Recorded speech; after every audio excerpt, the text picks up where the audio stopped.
प्राचीन भारत के इतिहास की जानकारी के साधनों को दो भागों में बांटा जा सकता है, साहित्यिक साधन और पुरातात्विक साधन, जो देशी और विदेशी दोनों हैं।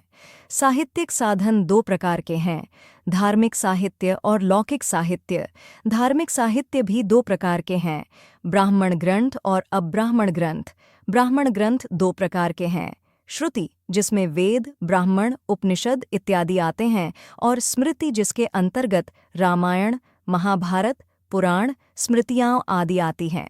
लौकिक साहित्य भी चार प्रकार के हैं, ऐतिहासिक साहित्य, विदेशी विवरण, जीवनी और कल्पना प्रधान तथा गल्प साहित्य। पुरातात्विक सामग्रियों को तीन भागों में बांटा जा सकता है, अभिलेख, मुद्राएं तथा भग्नावशेष स्मारक। साहित्यिक साधन: 1. धार्मिक साहित्य। 2. ब्राह्मण ग्रंथ। 3. श्रुति, वेद, ब्राह्मण, उपनिषद, वेदांग। 4. स्मृति, रामायण, महाभारत, पुराण, स्मृतियाँ। 5. अब्राह्मण ग्रंथ। 6. लौकिक साहित्य। 7. ऐतिहासिक। 8. विदेशी विवरण। 9. जीवनी। 10. कल्पना प्रधान तथा गल्प साहित्य। पुरातात्विक साधन: अभिलेख, मुद्राएं, भग्नावशेष, स्मारक। साहित्यिक साधन: वेद। ऐसे ग्रंथों में वेद सर्वाधिक प्राचीन हैं और वे सबसे पहले आते हैं। वेद आर्यों के प्राचीनतम ग्रंथ हैं, जो चार हैं: ऋग्वेद, सामवेद, यजुर्वेद और अथर्ववेद से आर्यों के प्रसार, पारस्परिक युद्ध, अनार्यों, दासों और दस्युओं से उनके निरंतर संघर्ष तथा उनके सामाजिक, धार्मिक तथा आर्थिक संगठन की विशिष्ट मात्रा में जानकारी प्राप्त होती है। इसी प्रकार अथर्ववेद से तत्कालीन संस्कृति तथा विधाओं का ज्ञान प्राप्त होता है। ब्राह्मण वैदिक मंत्रों तथा संहिताओं की गद्य टीकाओं को ब्राह्मण कहा जाता है। पुरातन ब्राह्मण में ऐतरेय, शतपथ, पंचविश, तैत्तरीय आदि विशेष महत्वपूर्ण हैं।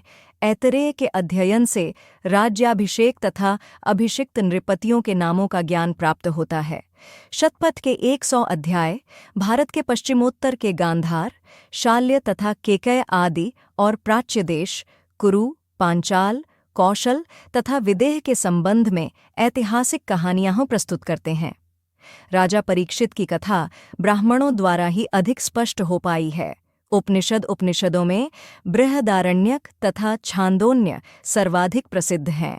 इन ग्रंथों से बिंबिसार के पूर्व के भारत की अवस्था जानी जा सकती है। परीक्षित, उनके पुत्र जन्मेजय तथा पश्चातकालीन राजाओं का उल्लेख इन्हीं उपनिषदों में किया गया है। इन्हीं उपनिषदों से यह स्पष्ट होता है कि आर्यों का दर्शन विश्व के अन्य सभ्य देशों के दर्शन से सर्वोत्तम तथा अधिक आगे था। आर्यों के आध्यात्मिक विकास, प्राचीनतम धार्मिक अवस्था और चिंतन के जीते जागते जीवंत उदाहरण इन्हीं उपनिषदों में मिलते हैं। वेदांग युगांतर में वैदिक अध्ययन के लिए 6 विधाओं की शाखाओं का जन्म हुआ, जिन्हें वेदांग कहते हैं। वेदांग का शाब्दिक अर्थ है वेदों का अंग, तथापि इस साहित्य के पौरुषेय होने के कारण श्रुति साहित्य से पृथक ही गिना जाता है।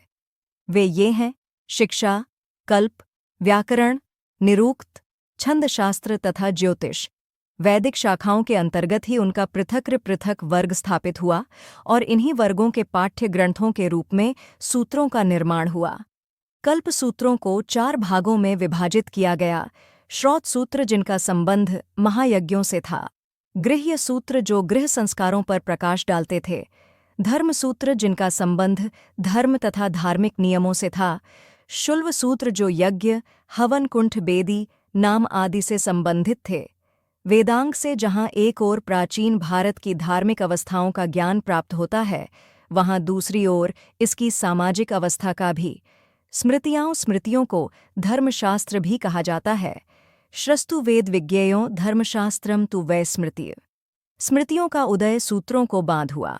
मनुष्य के पूरे जीवन से संबंधित अनेक क्रियाकलापों के बारे में असंख्य विधि निषेधों की जानकारी इन स्मृतियों से मिलती है। संभवतः मनुस्मृति लगभग 200 ई पूर्व से 100 ई मध्य एवं याज्ञवल्क्य स्मृति सबसे प्राचीन है। उस समय के अन्य महत्वपूर्ण स्मृतिकार थे नारद, पराशर, बृहस्पति, कात्यायन, गौतम, संवर्त, हरित, अंगिरा आदि, जिनका समय संभवतः 100 ई से लेकर 600 ई तक था। मनुस्मृति से उस समय के भारत के बारे में राजनीतिक, सामाजिक एवं धार्मिक जानकारी मिलती है। नारद स्मृति से गुप्त वंश के संदर्भ में जानकारी मिलती है।